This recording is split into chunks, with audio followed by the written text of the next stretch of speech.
فندق ناز توپلو، بیا پایین.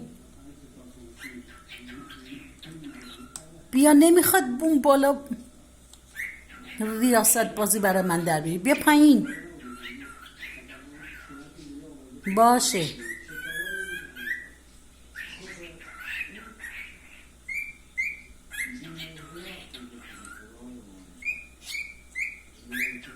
خب بیا مامان از روی یخچال پایین. فندق جون بیا پایین قشنگم. بیا، نباید بری بالا یخچال.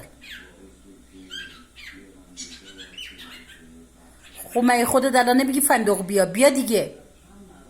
بدو بیا.